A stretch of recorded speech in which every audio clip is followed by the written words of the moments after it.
Good afternoon, everybody, and welcome to this Quincy Institute webinar titled Is Cuba Next? My name is Lee Schlenker, and I'm a research associate in the Global South program at the Quincy Institute, a transpartisan think tank in Washington, D.C. that's working to build a world where peace is the norm and war is the exception.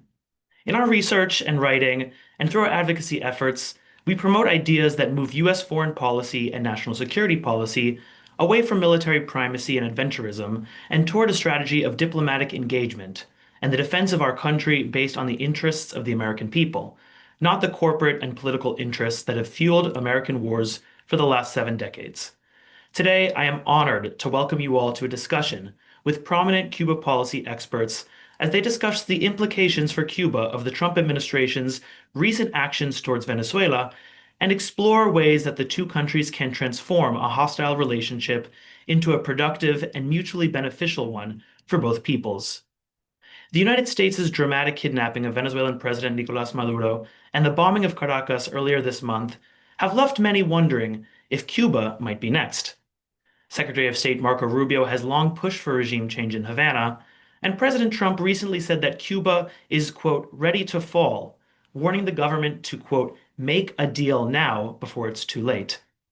As the Cuban people face their worst economic and humanitarian crisis in decades, and the U.S. demands Venezuela's interim authorities cut energy and security ties with its longtime ally, what might a workable deal between the U.S. and Cuban governments look like right now?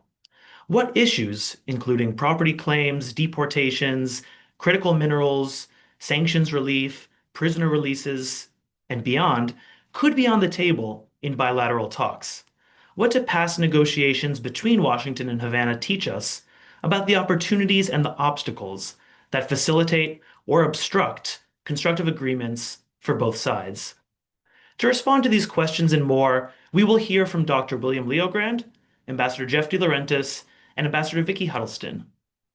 Dr. William Leogrand is a non-resident fellow at the Quincy Institute, an associate vice provost for academic affairs, professor of government, and dean emeritus of the School of Public Affairs at American University in Washington. He is the author, with Peter Kornblue, of Back Channel to Cuba: The Hidden History of Negotiations Between Washington and Havana.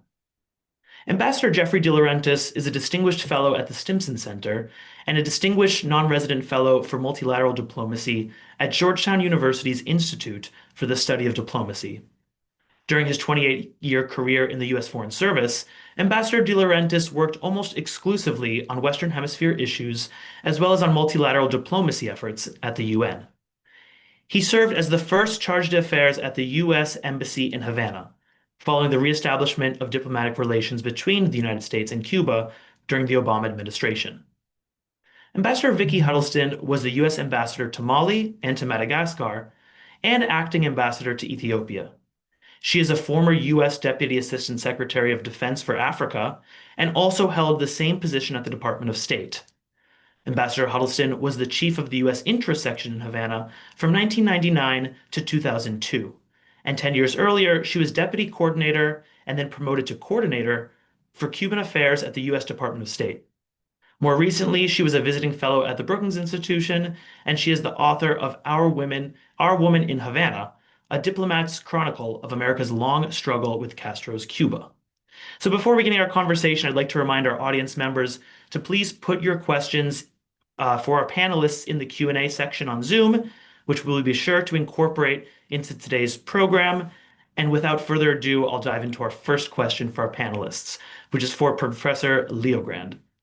So Professor Leogrand, Trump recently said that Cuba has been in trouble for the last 25 years, and they haven't quite gone down. Yet more recently, he has repeatedly claimed that the island is now, quote, ready to fall, end quote. Which is more reflective of the current reality today in Cuba? Well, Cuba has been in a serious economic crisis ever since COVID, and the economy wasn't very healthy even before that. The sanctions that President Trump imposed in his first administration just deepened that crisis. Today, Cuba is in a recession, gross domestic product down about 15% since COVID, and it looks like now without Venezuelan oil, it'll fall another 5% or more this year alone. The government doesn't have enough foreign exchange currency to import the most basic goods. They they don't have adequate food. They don't have enough oil to keep the lights on.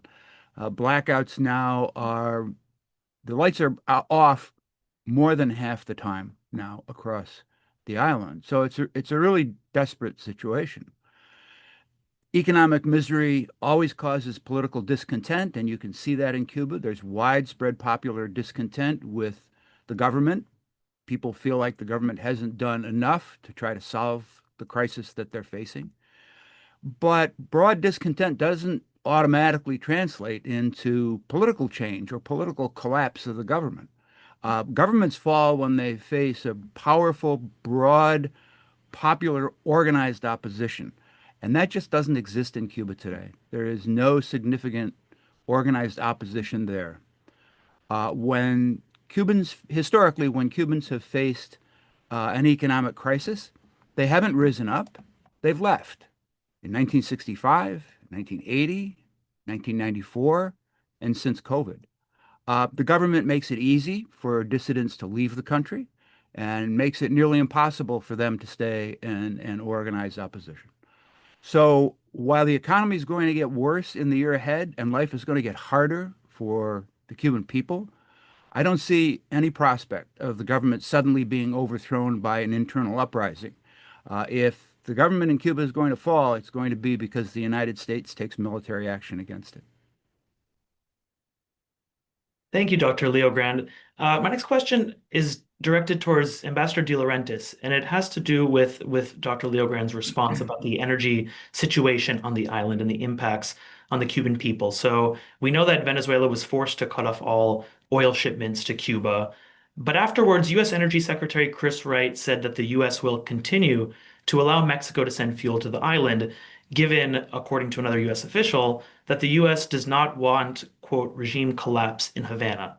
Yet there have been multiple reports over the past week, one from Bloomberg that at least one Mexican fuel shipment to Cuba was stalled following public and private pressure from Secretary Rubio amid the upcoming renegotiations of USMCA, the US-Mexico-Canada agreement, and another report from Politico that the administration is weighing a naval blockade to halt Cuba's oil imports. So what might the impact of this increased pressure be on the Cuban people, particularly? And are there any alternatives that the Cuban authorities have in this context to alleviate some of the energy shortages on the island? Well, thanks for the question. I think you've heard from from Bill, who's painted a very accurate picture of the situation on the island. Certainly an oil shutoff or significant decrease is going to have an enormous impact economically. That said, I think there are a lot of questions about this. You mentioned the Secretary of Energy's comment. Then we heard that the Mexicans stopped a shipment. Then there was actually a Bloomberg piece this morning that said they're going to continue to send oil, obviously not in sufficient quantities. My understanding was that as of a few weeks ago, the Mexicans were sending about 44%, the Venezuelans 33%, and then the Russians, or at least deliveries attributed to Russian sources, around 10%. So obviously, if the Venezuelan supply is cut off, it's quite significant, along with the Mexican supply being reduced. That said, there are still, and we don't know what the Russians will do, what the Chinese will do. For instance, there were recent talks between Russia and Cuba about deepening bilateral cooperation.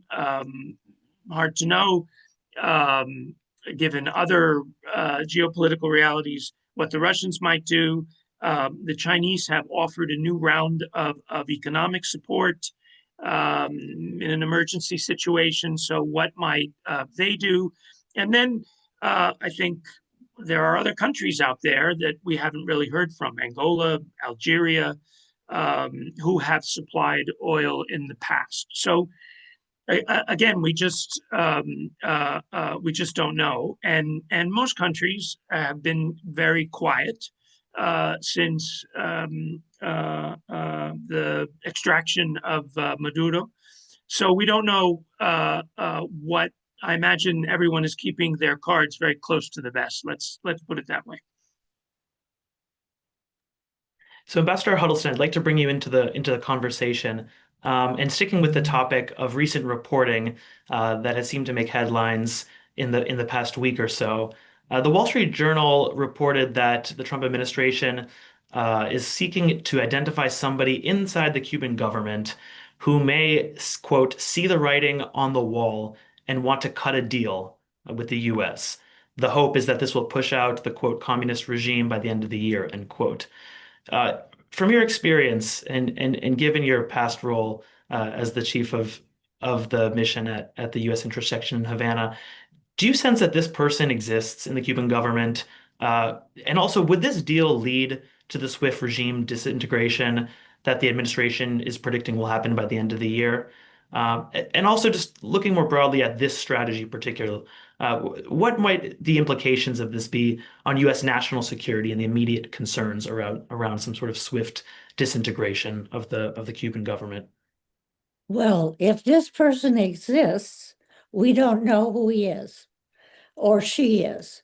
The Cuban government is opaque to the United States. We don't know who might be willing to undermine the government. It's not Venezuela. There's not Vice President Rodriguez who's going to say, okay, I'll take over. So there's also no chance for a deal with the current leadership of Cuba as long as the Trump administration's goal is regime change. So we have a very difficult situation, one in which there's no negotiations, one in which the situation in Cuba, as described by Jeff and by Bill, is getting worse and worse. So is that going to cause an uprising? I agree with Professor Leo Grant. There will not be a Cuban uprising because there is not an organized opposition. If the United States does a Venezuela on Cuba, goes in, takes out President Diaz-Canel and Raul Castro as well, then somebody will rise to the top, and it will be the military. There are two strong institutions in Cuba, and only two, the military and the party. In a time of crisis, will be the military. And so a military leader will rise to the front, such as Alejandro Castro Espin. That's a possibility because he has the right name, Castro. And the military has a formidable reputation as a military that has won battles in Africa. It's also respected by the Cuban people. On the whole, it's the police that put down demonstrations in Cuba. So the military will take over. There won't be the chaos or the collapse that one might want. But during this time, the problem is the Cuban people are going to go hungry. Are we willing to see starving children in Cuba? And I think that's what the whole energy debate is about. And finally, your last part, national security. We certainly would be condemned if Cuban children start to starve. We would be condemned by a lesser degree, I imagine, if we do another Venezuela. But certainly the whole region is going to be in terror of the United States. I think the biggest consequence is China. Taiwan is to China as Cuba is to the US. Cuban Americans want to return to Cuba, or they want to do business in Cuba. They want a leadership change. In China, China wants Taiwan. So if we do intervene in Cuba, I would imagine that China will intervene in Taiwan. Ambassador De Laurentiis, what do you think about some of the comments that Ambassador Huddleston just made about whether a Venezuela-style incursion might be feasible or even advisable in Cuba? So, we saw the extraction of Nicolas Maduro. We're now understanding that there is a détente with the remnants of his regime, which Trump administration officials assure will result in an eventual transition and national reconciliation. So again, is this course of action applicable to Cuba? And if not, what would a more productive rapprochement with Cuba look like today? Well, first of all, I think the situation in Venezuela remains uncertain and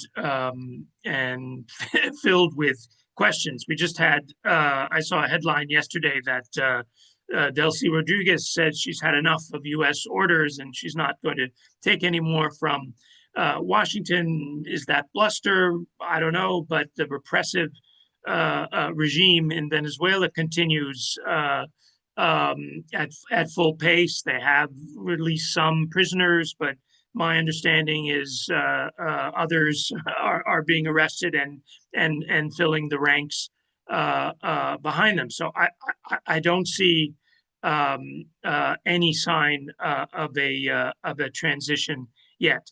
I think this kind of approach in Cuba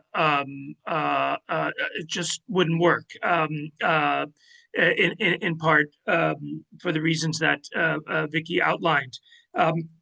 You have in Venezuela a democracy for decades and decades, imperfect, but nonetheless functioning. You have a strong civil society. You have an opposition group. You had a democratic election that the current regime in Venezuela stalls. So that's kind of one environment. The other environment in Cuba is a one-party communist state for almost 70 years.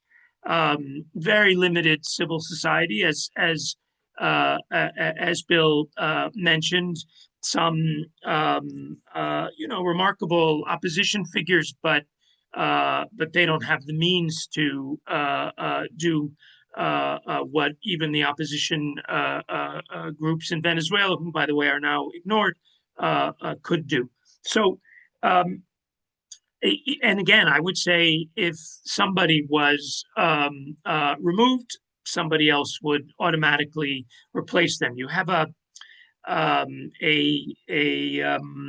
disciplined, still, I would say, ideologically based leadership regime that would be much harder to crack. So I just don't see it working really at all.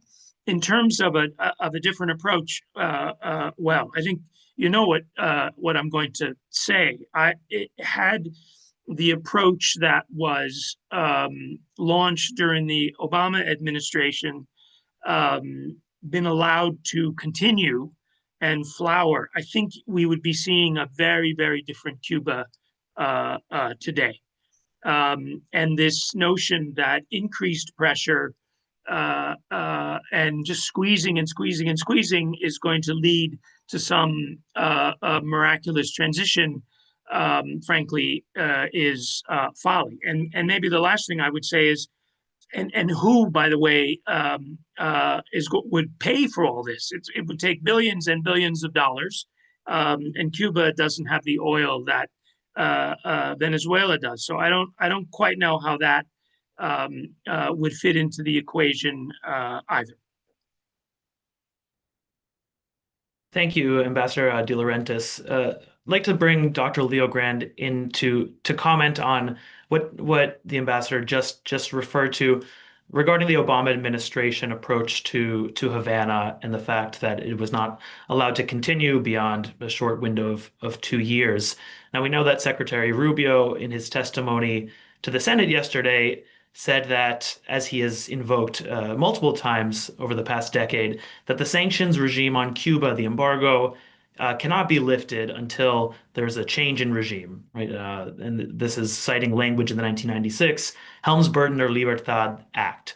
So in the case that there were to be a renewal of or return to a détente or rapprochement with Cuba in the context of a deal that Trump has mentioned or negotiations, are there any authorities or discretion that the president, the executive branch has to chip away at the broader sanctions framework on Cuba in the context of this potential deal? Or is Secretary Rubio right that Cuba is not the same as Venezuela, the sanctions are codified, and thus we can't even begin to lift any sanctions given they're codified into law passed by Congress?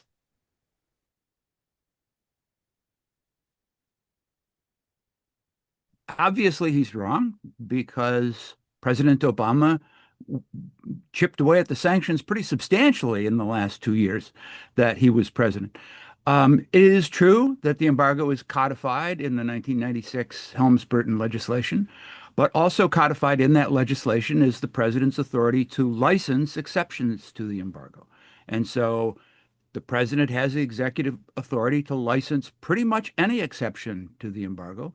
There are some attorneys who do argue, that the president could simply issue a general license for all transactions with Cuba and do away with the embargo with a stroke of his pen.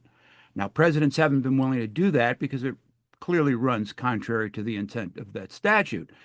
But every president since that law was passed has licensed exceptions to the embargo. So that's not a problem. I think there's a division, though, within the Trump administration about just how serious they are about regime change. So Marco Rubio made it pretty clear that he wants to see regime change. He has ever since he was a senator. However, we haven't really changed the regime in Venezuela. We decapitated it, but so far the regime is still very much in place.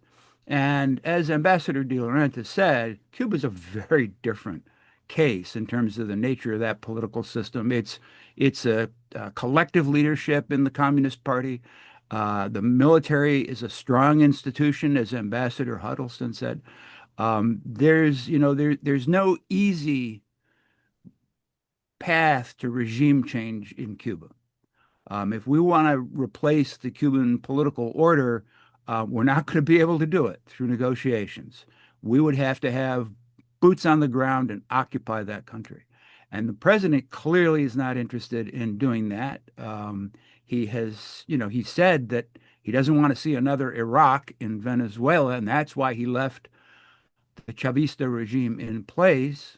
I'm sure he doesn't want to see another Iraq or another Haiti 90 miles from Florida. So I think the administration has got itself in a bit of a fix. Their policy, as they've articulated it so far, is just sort of more of the same. It's the embargo plus, if you will, right? Just tightening sanctions even more, pushing Cuba to the brink of economic collapse and starvation in the hope that somehow that will magically translate into a new democratic pro-U.S. government. And frankly, it's magical thinking on their part. So, Ambassador Huddleston, we have a question actually from the audience here from Mary Day Kent. If there were a deal between the U.S. and Cuba, what would that deal be, according to Trump or Rubio? And I'll add a question of my own. Particularly, what issues do you think President Trump would prioritize in a deal with Cuba?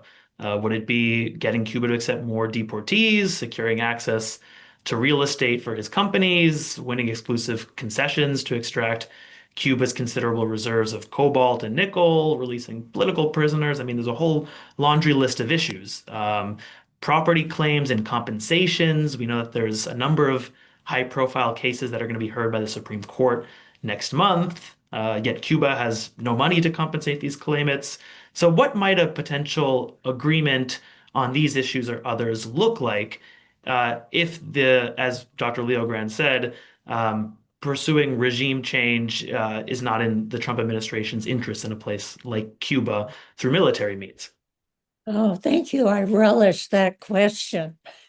The reason I relish the question is because when you look at the Trump administration, what you see is that it's interested in resources, obviously on Venezuela, oil, and maybe other mineral resources, on Greenland, The whole mineral thing was up front. So it's also interested in money making.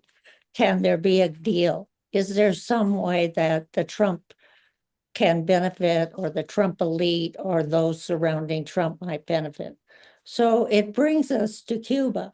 How in the world are they going to benefit from Cuba? Which in some ways makes me think that this policy is the policy of the Secretary of State, Marco Rubio, who would like to be the person who brought about regime change in Cuba, which many Cuban Americans have wanted for years and years. But there is, I think, a financial incentive. And let me talk about this a little bit. And my colleagues are certainly willing and ready, I'm sure, to correct me if I'm wrong on this. There are 6,000 more or less certified claims that amount to $8.5 billion. That's a lot of money. So people are interested in that. Yes, Cuba doesn't have any money, but when governments negotiate claims, say 10 cents on the dollar, 30 cents on the dollar, then generally the government with the money, the United States, the taxpayers, make the payout to the claimants. And subsequently, as the country, Cuba, the one that was determined was at fault, would then pay back the US government. So there is definitely some incentive there.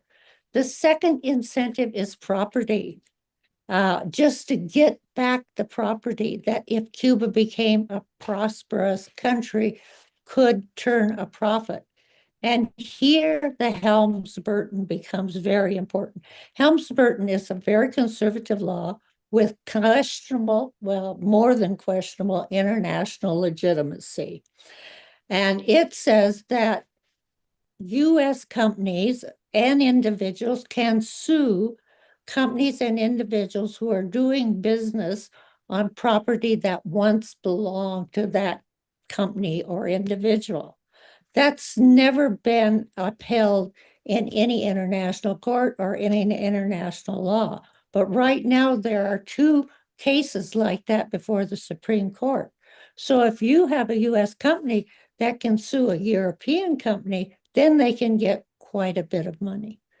And now the third, and President Trump said that he had liked, more or less prefacing this, that he'd like to see the Cubans get back what they lost. Well, the Cuban companies and commercial interests would definitely like to get back what they lost. So I would say there's definitely a financial interest of the Trump administration in regime collapse or in taking over Cuba. Thank you, Ambassador Huddleston. Dr. Leogrand, I'd like to turn the conversation back to you and piggybacking a bit off of what Ambassador Huddleston said. There seems to be, and what you had referenced as well, about there seems to be a bit of a divide within the Trump administration regarding maybe tactics and an approach to achieving change in Cuba. So winding back to 2015, we heard Trump say on the campaign trail before his first administration that he was fine with the Obama era opening to Cuba. The only caveat he said that he would have liked to, quote, make a better deal, end quote. But when Trump entered office in 2017, the deal he seemed to make was not with Cuba, but rather with, at the time, Senator Marco Rubio, whom he allowed to take the reins on Cuba policy together with other figures like senior administration officials Mauricio Claver-Cron and others, in exchange for the Cuban American vote. And at the time, Senator Rubio, would take credit for being the architect of Trump's Cuba policy, which he said remained mostly intact under President Biden. So understanding this division potentially between President Trump and Secretary Rubio now, who has fought tooth and nail again against engagement in Cuba, but now seems to be okay with engagement with the remnants of the regime in Venezuela, do you see him as being potentially flexible, perhaps in the means, not necessarily the ends, on the approach to Cuba, as he has with so many other issues? Or is the Cuba issue the one and perhaps the only issue that he is not willing to budge on? No, I think he would be potentially willing to pursue the sort of a deal that would have some of the benefits that Ambassador Huddleston was talking about. The other thing to remember that could be very attractive to Donald Trump in Cuba is that they have a very well built out tourism infrastructure, which is currently not doing very well, partly because of U.S. sanctions on people going there. So there are some real opportunities in the hospitality sector for, say, a Trump organization to be able to get into Cuba if Cuba were opened up to U.S. investors. The principal obstacle to U.S. investors going into Cuba today is not the Cuban government so much as it is U.S. Embargo, which doesn't allow people to do that for the most part. Um, President Trump has not shown any real interest in promoting democracy around the world. In fact, just the opposite of that. He has argued that the United States, under his America First priority, ought not be going around the world trying to change the nature of politics in other places. That we ought to be pursuing a policy that serves the interest of the United States, period. And we've seen he's not in any hurry to promote democracy in Venezuela. So I can imagine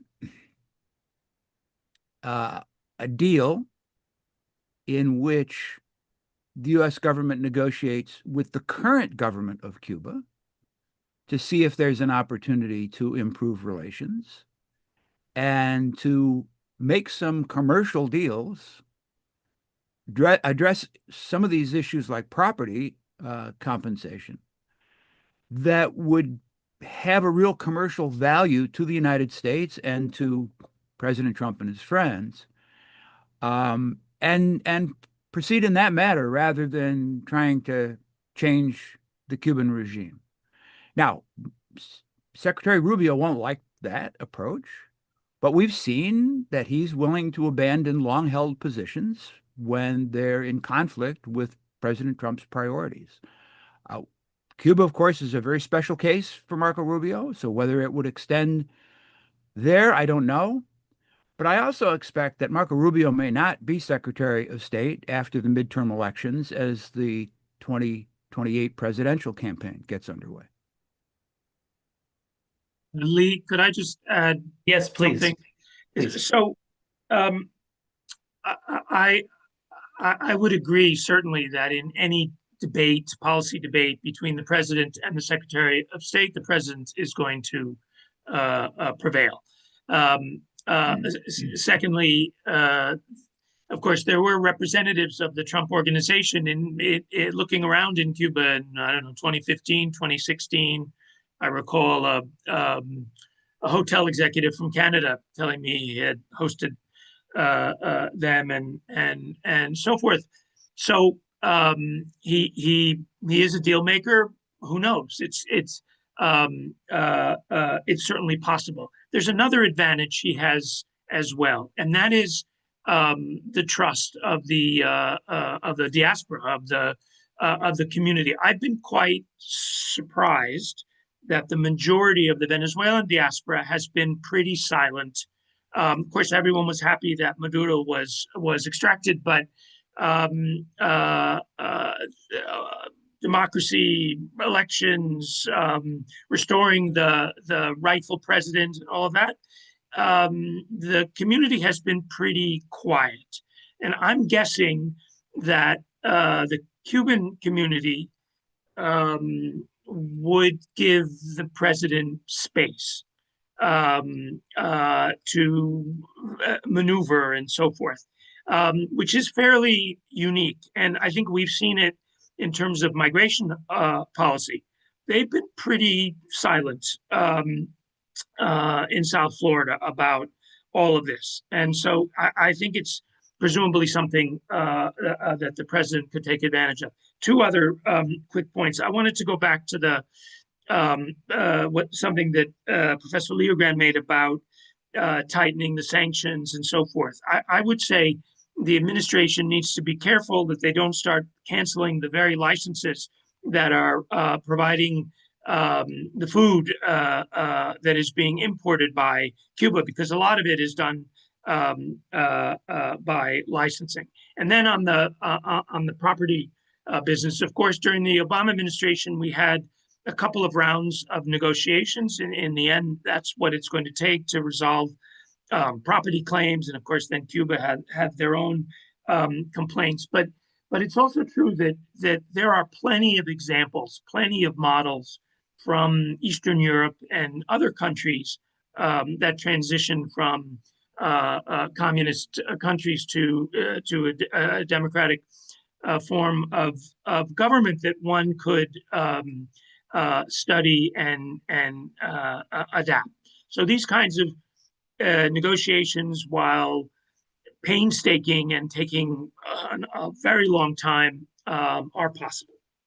And then, if I might, I'll jump in. I would love to see what Jeff and Bill are laying out happen. I'd love to see it happen because that's what should happen. And the way I think to do it would be to have a new Caribbean Basin initiative. Because what we need to do is help the whole region. Look at Haiti next door.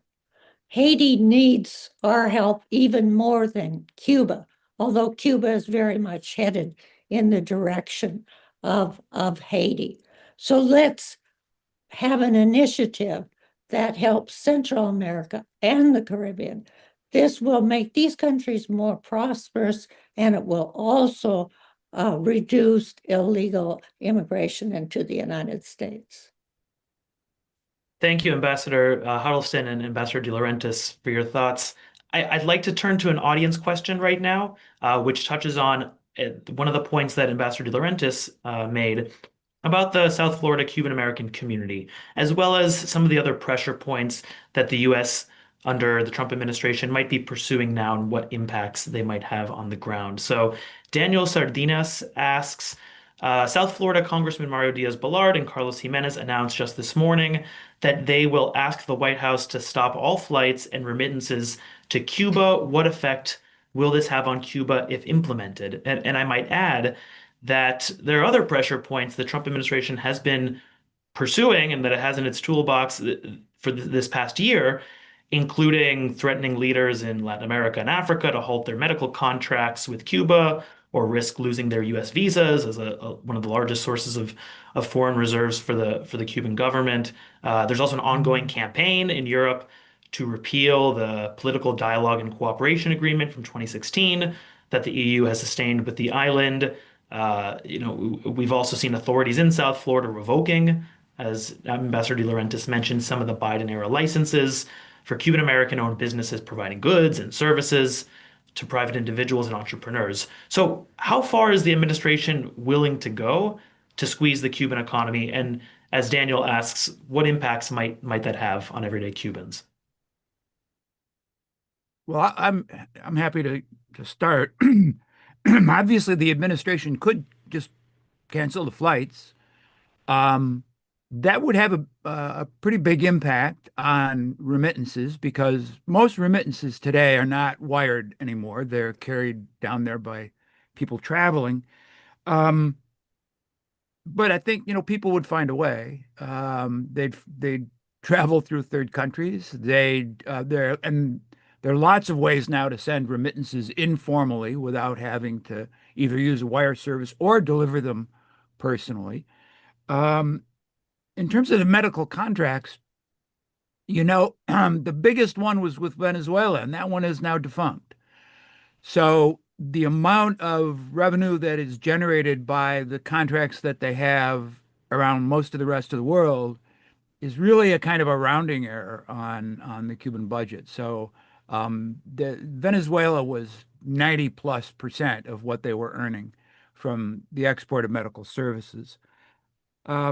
There are lots of things the administration could do to just make it harder for money to get down there, make it harder for people on the island to earn money. they risk putting the private sector, which is the most dynamic part of the Cuban economy and has been growing dramatically over the last few years, they risk putting it out of business because the principal business is importing goods from abroad and then selling them to the Cuban people. And a lot of that, as Ambassador De Laurentiis pointed out, is food. And so you cut off those licenses, you cut off remittances, then you are advancing the starvation of the Cuban people. It's a kind of collective punishment that, frankly, is a violation of international law. Ambassador Huddleston or Ambassador De Laurentiis, do you have anything to add on that question?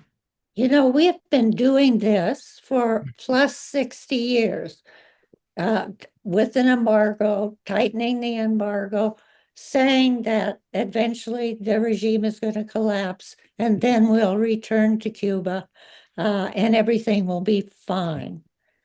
The definition of stupidity is to keep doing something again and again and again, despite the fact that it keeps failing.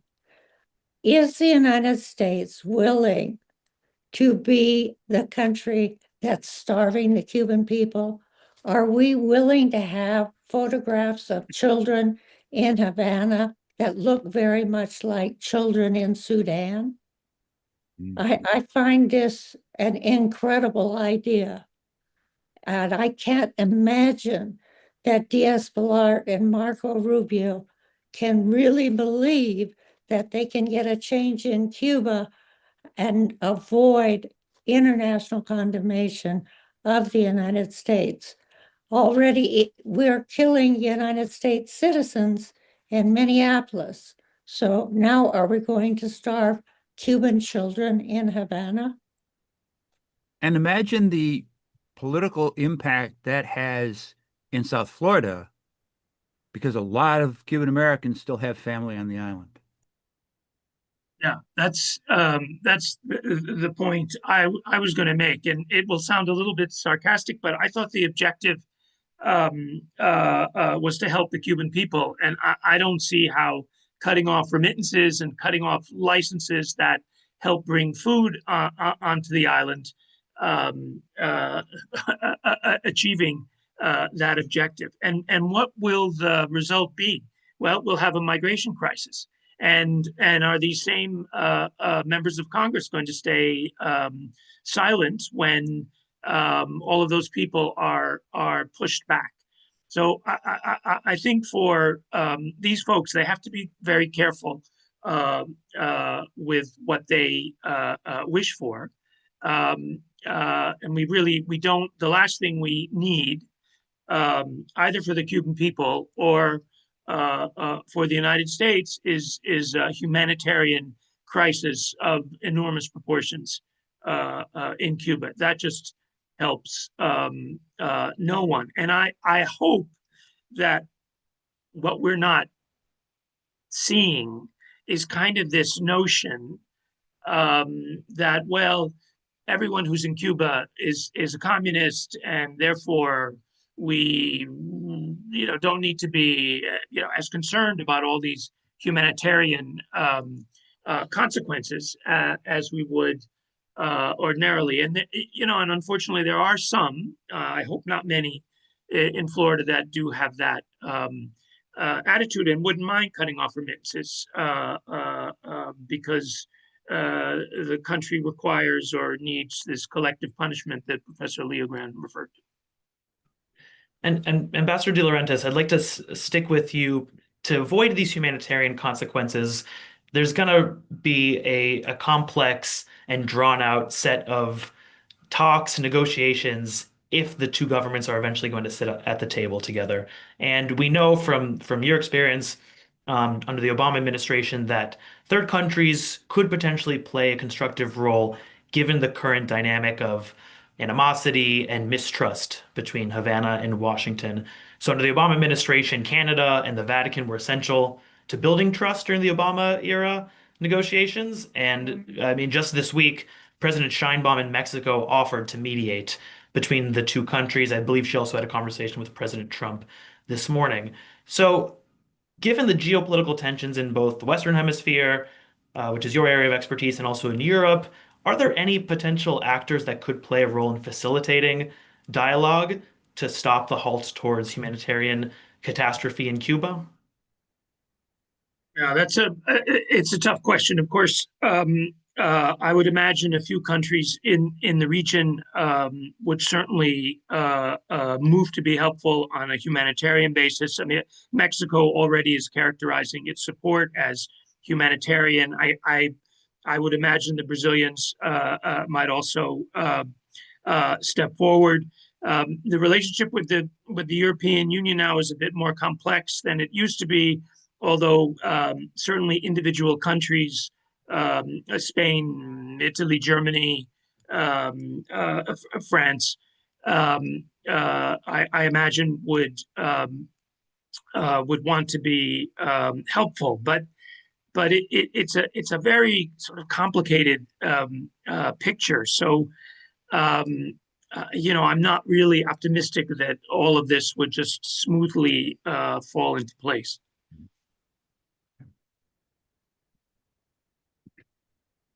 Thank you for your response. I'd like to bring it actually to everyone on the panel. If you could each, for maybe 1 minute, if things don't smoothly fall into place, as Ambassador De Laurentiis predicts, then there's a question that's on everybody's mind. How likely is U.S. military action on the island of Cuba in 2026? I believe there was a quote from or a poll from Politico yesterday that came out about Trump supporters' preferences for bombings of other countries, and I believe that Cuba was 28% of Trump supporters believe that the administration should bomb Cuba. And I know we've touched on this a bit, but there's key differences between Cuba and Venezuela. Obviously, Cuba has a much smaller geography, it's weaker militarily, it's also closer geographically. But there's also no standing indictments against any Cuban leaders as there are or were in Venezuela, which was the pretext used to extract Maduro. So, are there other considerations, whether historical, national security, or geopolitical, that might preclude the administration from siding with those 28% of their supporters, urging them to take military action in Cuba, like we saw with Venezuela? Well, I don't think the absence of a pretext is one, because if they want a pretext, they'll invent one. Keep in mind that Cuba is on the State Department's list of countries that are supporting international terrorism. It's totally unjustified, but that would make a very good pretext. I mean, after all, the administration claims the right to kill people from designated terrorist organizations on site anywhere in the world. So the pretext is not going to dissuade them. But bombing Cuba doesn't really achieve anything. We talked earlier about how, you could snatch 2 or 3 of Cuba's leaders and there would be a succession on the island and the regime would remain intact. So short of an invasion and an occupation of the island, which would be enormously costly, I don't see what any kind of military strikes would actually accomplish. As we've said, but it's worth reiterating, this is a very institutionalized political system that doesn't depend on one man or woman or even a half a dozen men or women. And I don't think there is a Delcy. Is someone in Cuba to play the role of Delcy Rodriguez, who could command the loyalty of the government, the party, and the armed forces? And if there is, as Ambassador Huddleston says, the United States almost certainly has no idea who that person is and no ability to be in touch with them in a way that Cuban counterintelligence wouldn't detect. So I think that to the extent that the administration actually listens to professional military people about issues like this and assesses what it would take to achieve regime change in Cuba, that at the end of the day, they're unlikely to take any kind of military action. I think they're going to stick with the tried and true, although unsuccessful, economic sanctions. So maybe I'll just add that I certainly agree with Bill, but the I feel it'd be very unlikely, but of course, we do have an administration that's pretty unpredictable. So one can't rule it out entirely.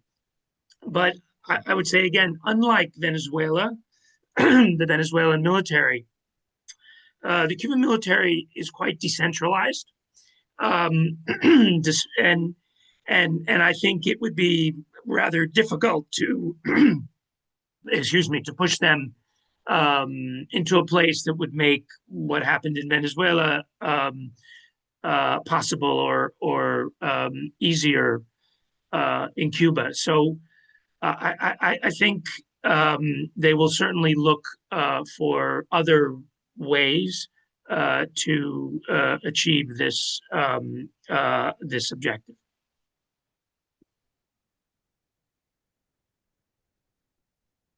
Ambassador Huddleston, would you like to comment on the potential of military action? And if not, it's okay. We can move into something that I thought was very insightful that Dr. Leogrand mentioned about if Trump were to listen to some of the military advisors and members of the national security and intelligence and defense establishment, that perhaps there are other areas of cooperation that might be more productive, but that also will advance the president's America First agenda, and also to the benefit of the Cuban people. So, do you think that military action is likely? And if not, what are some other forms of bilateral cooperation? I know Ambassador De Laurentiis oversaw the signing of dozens of memorandums of understanding and bilateral agreements. How could we restart or kickstart this cooperation? And are there any factors that are holding it back? The factor that it's holding it back is that the hardline Cuban Americans will not accept that. They want regime change, and they're going to stick with that. So the first thing they're going to continue to do is to squeeze Cuba. And when it becomes too embarrassing because of the pictures coming out of Cuba, then they may well turn to Venezuela, despite what Jeff and Bill point out correctly would be foolish because it isn't going to change very much, but it might allow them to say, well, look, we changed the leadership. Now we'll resolve the claims, we'll give back property, et cetera, et cetera. I agree, we probably won't get to boots on the ground. To go to the good scenario, which I fear is a pie in the sky scenario, given the depth to which the Trump administration has already gone to on squeezing Cuba, excuse me, it would really take a new Secretary of State and a real change in President Trump's outlook on Cuba. And so you'll have to have somebody close to him who can persuade him that Cuba could be a prosperous country if we would just agree to give up things like the embargo or part of the embargo and start developing the private sector. Sorry, I can't be more helpful. No, that was wonderful. I would like to get both Dr. Leogrand and Ambassador De Laurentiis' thoughts on that, particularly because that sounded like a piece of advice. If you were to provide one to President Trump, it sounded like that would be yours. And I'd like to ask our other two panelists, what would be that one piece of advice to both the president, but also to the Secretary of State about negotiating a potential deal with Cuba, and why that would be more productive and advance the America First agenda, but also our national interests and security more so than a military intervention on the island? Well, I would point out to them that the four principal priorities that they've set out for their policy in Latin America are not in contradiction with Cuban policy or Cuban national interest. So the four things that they've named are counter narcotics, right? Stopping the flow of narcotics, stopping illegal migration, accessing strategic minerals, and countering the influence of Russia and China. So Cuba has been the best partner we have in the Caribbean when it comes to counter-narcotics operations. And that's been true since the 1990s. Cuba and the United States have signed multiple agreements to assure safe and legal migration over the years. Cuba has one of the world's largest deposits of nickel and cobalt. They would love to have American foreign direct investment, I think, to help develop those resources. Now, Cuba does obviously have close ties with Russia and China. Those are mostly commercial ties, more than they are military or intelligence ties. And the United States could easily outcompete Russia and China commercially in Cuba because of the linkages we have from the Cuban American community, because of the historical cultural sympathy, and I mean, Cuban culture and U.S. culture are not all that different. And we've have a long history, not always positive, but we have a long history of trade and commercial relations with Cuba. So if you really sort of step back and try to peel away the ideological animosity of the last 60 years and ask in a very cold-blooded kind of America first terms, what's in the U.S. national interest in dealing with Cuba, you could advance all four of the Trump administration's priorities for Latin America by engaging with Cuba. Yes, I would completely agree with that. And I don't want to go back and offer the whole litany of areas where we were negotiating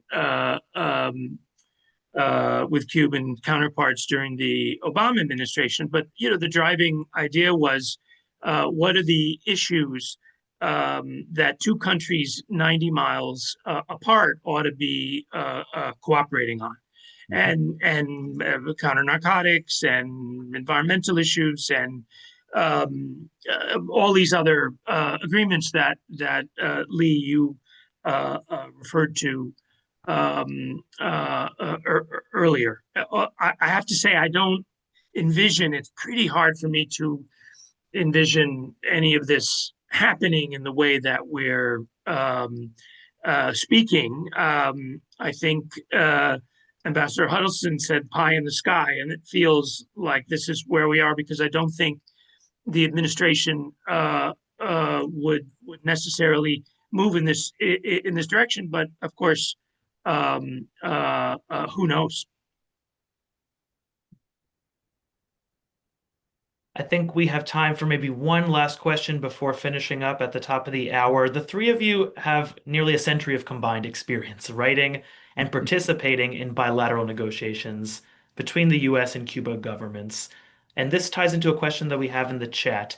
If the US were to impose a naval blockade on Cuba to seek greater concessions, whatever they may be, and that were to force both capitals into a complex series of negotiations, what is the one piece of advice that you would give this administration based off past negotiations about the main obstacle and the main opportunity that can either obstruct or facilitate an agreement that's amenable to both sides? What is that one obstacle and that one opportunity?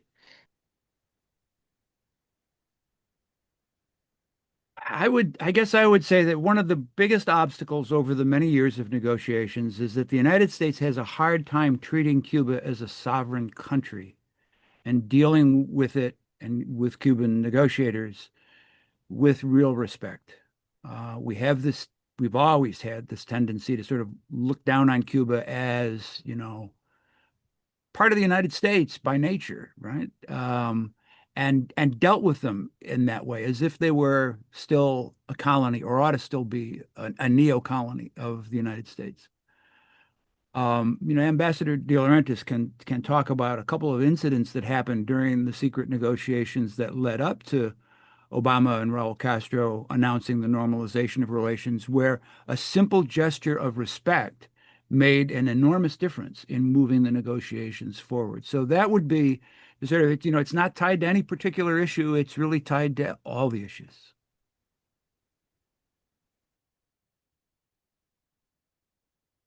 Ambassador De Laurentiis or Ambassador Huddleston? Okay, I'll be real quick because I want to hear what Ambassador De La Renta says, but I would say the United States is overstretched internationally. Venezuela, in the Gulf now, and then adding Cuba. How are we going to be able to carry out all these various military actions? A blockade is expensive.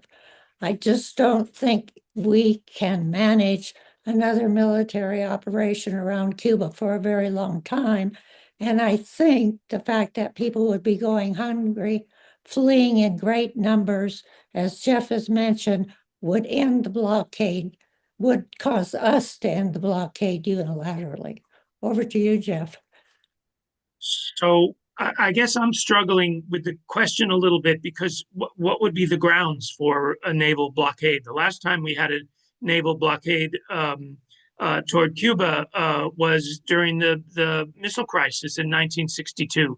And I don't see when there was a legitimate threat to the security of the United States. So we would really be upending international law and international norms in terms of why naval blockades are necessary. And I'm sure Moscow and Beijing would take note, among others, and feel liberated to do all sorts of things. And I think people need to be mindful of that. Now, to be maybe a little bit glib, if I were going to first of all, I would never be in a position to advise the president or the secretary of state. But if I were, I would also remind them.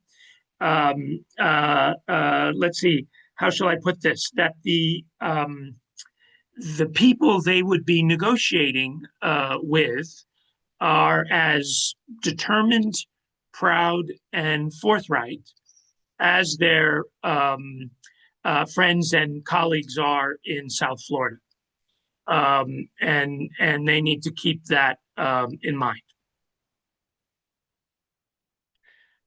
Well, on that note, I think we've surpassed our allotted time for this afternoon. Uh, Thank you so much to our three panelists, Ambassador Jeffrey De Laurentiis, Ambassador Vicky Huddleston, and Dr. William Leo Grand. And also thank you to all of you in the audience for tuning in today. Before I let you go, I'd like to mention the Quincy Institute's next webinar is a book talk next week titled Retrench, Defend, and Compete, a New U.S. Grand Strategy Towards China. That will be held on Tuesday, February 2nd at 12 p.m. Eastern Time. You can register for that event by going to our events page at quincyinst.org/events.